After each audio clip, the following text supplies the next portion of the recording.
Hello, and welcome back to another series of IB Math Speedruns with me, Vince. So, today, we're going to be going through Chapter 6.3, which is all about ratios and identities, with angles and such. So, let's jump right in. So, there's a lot to get through today, but the first thing we need to know is the unit circle and the four quadrants. So, the unit circle is on a graph that looks like this, with, I guess, sort of the x-axis here and the y-axis here. And it's a circle with radius 1 that's drawn throughout all four. So this radius is always going to be 1, and so this allows us to get some identities. Since this radius is always 1, this means that the height y and the x here. We have the height y and the x here. And so we have sine angle will be equal to y, and then cosine angle will be equal to x. So it's pretty neat in that sense. This is how we get the unit circle.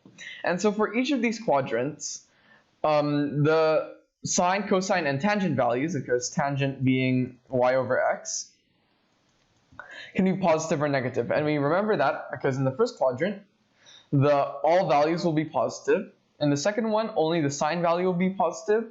In the third one, only the tan value will be positive. And in the fourth one, only the cosine value will be positive.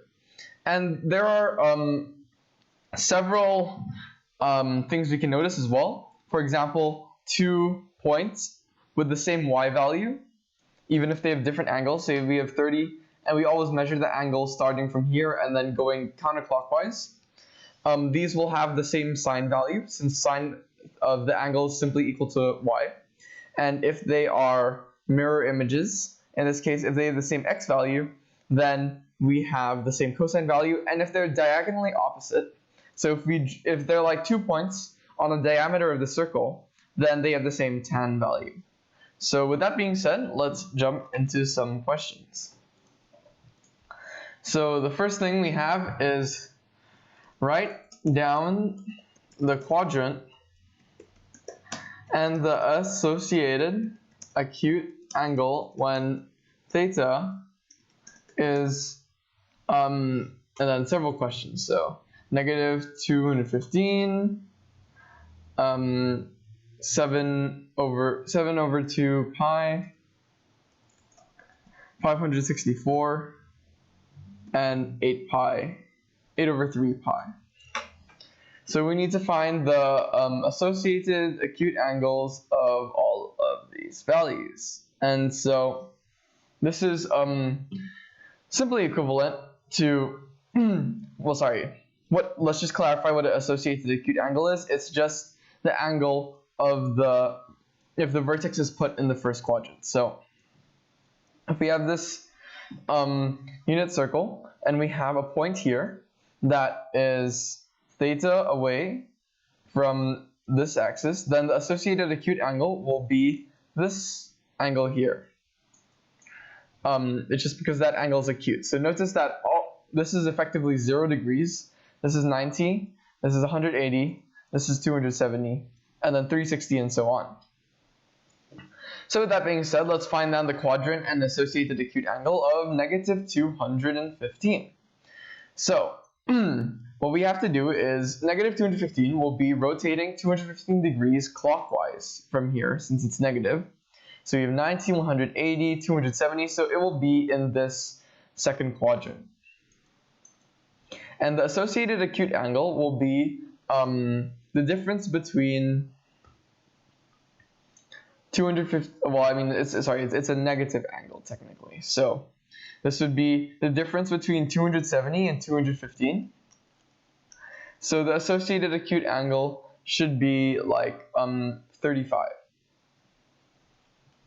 It's the difference between 180 and 215 since we're rotating. So we always get, this would be the negative 215. So we would always get this angle over here. Okay, next, 7 over 2 pi. Well, notice that this is also equal to pi over 2, pi, 3 pi over 2, and 0. So 7 over 2 pi will be equal to, well, 1 rotation is 2 pi, 2 rotations is 4 pi. So that would be equivalent to this point over here, 270. So it would be, well, I guess it would technically be in the fourth quadrant, since we say that this, the fourth quadrant includes every angle on this line. Similarly, the third quadrant includes everything on this line. And the associated acute angle would be pi over 2. Since, yeah. Next, 564. Well, we have 564 minus 360 would be 204, so it would be in this third quadrant. And we have 204 minus 180 is equal to 24 degrees, so the associated acute angle is 24 degrees. It's simply the least value of like pi or 90 degrees, sorry, pi over 2 or 90 degrees, and we subtract that from this. So finally, 8 over 3 pi. So 8/3 pi, well, if we subtract, this is actually equivalent to a rotation in 2/3 pi, since one full rotation is equal to 6/3 or 2 pi. So 2/3 pi, and 2/3 pi would be here in this second quadrant. So this would be in the second quadrant, and the associated acute angle would be 2/3 pi minus pi over 2, which is 1/6 pi. Oh, okay, sorry, no, it's because I've made a small mistake. So we measure the associated acute angle from this horizontal line, not necessarily from the line before it. So this would actually be 1/3 pi, since this would be pi minus 2/3 pi, which is 1/3 pi. So yeah, those are the answers. Next, we need to complete the following table. Oh.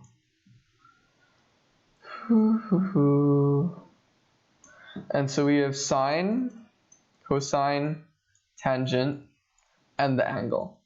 And we need to fill in the blanks. So, first we have 11 over 6 pi. Actually, I'm only doing 2 values since we're skipping every other one. And the second one, we have cosine is equal to square root 2 over 2, and tangent is equal to 1. So, for theta is equal to 11 over 6 pi, sine theta will be equal to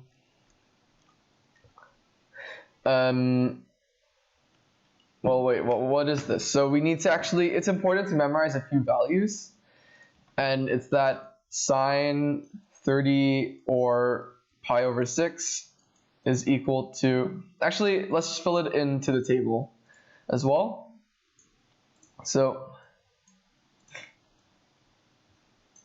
we need to know the values for 30 degrees, which is pi over 6, 45 degrees, which is pi over 4, 60 degrees, and 90 degrees. And from this we can extrapolate, since we know that if they have equivalent y values, they have the same sign, and etc. So sine 30 is 1/2. Cosine 30 is root 3 over 2, and therefore tangent 30 is 1 over root 3. Next, 45 degrees, sine 30 is root 2 over 2. Like, we need to just more or less memorize these values. 1. And then 60 degrees is sine is root 3 over 2, cosine is 1/2, tangent is root 3, and for 90 degrees, sine is 1, cosine is 0, tangent is undefined. Of course, for 0 degrees, which I'll write up here, sine is 0, cosine is 1, tangent is 0. So using these numbers, well, we have 11 over 6 pi. And we know 11 over 6 pi is 1/6 less than 12 over 6 pi, which is 1 full rotation. So this then has the same x value as 30 degrees. So it will have the same cosine value, which is root 3 over 2. It will have as a negative sine value, since it has the negative y value of 30 degrees. So we will have negative 1/2. And so our tangent will be negative 1 over root 3. Finally, for this missing one, we can actually identify it's equal to something we've already have here, root 2 over 2 and 1. So we know this must be pi over 4 or 45 degrees. Pi over 4 radians, 45 degrees, and so the sine must be root 2 over 2. Okay. And given theta lies between 0 and 360, find all values of theta. I don't know if theta lies between 0 and 360.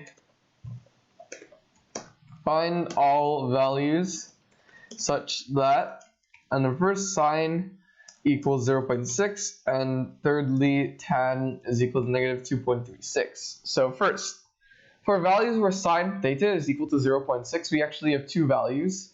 This will be both positive, and if you plug it into a calculator, it will only give you one value, which is normally called the principal value. And normally it will be in the range of negative 90 to 90 degrees or negative 2 pi to 2 pi degrees. But we actually need to solve for two values since both of these y values are equal, so their signs will be equal. So if we plug this into a calculator, we get sine minus 1, 0.6. We get, in degrees of course, I need to change the degrees. I get 36.9 degrees, but we also have to account for the opposite value, which has the same y value, which is 180 minus 36.9, which is equal to 143. So there are actually two of these answers, 143.1 and 36.9. For tan is negative 236, we need to remember that values for which they're both lie in the diameter are equal, have equal tangents. So if we add 180 degrees, we'll get the next angle that has an equal tangent. So if you go tan minus 1, negative 2.36, we get negative 67 degrees. But that's out of this range, so we need to add 180 since it's between 0 and 360. So you get 113.0 degrees. And if we add 180 again to that, we get 293.0 degrees. So these are the values you should get. So yeah, that's all for the speedrun, and I hope to see you in the next one.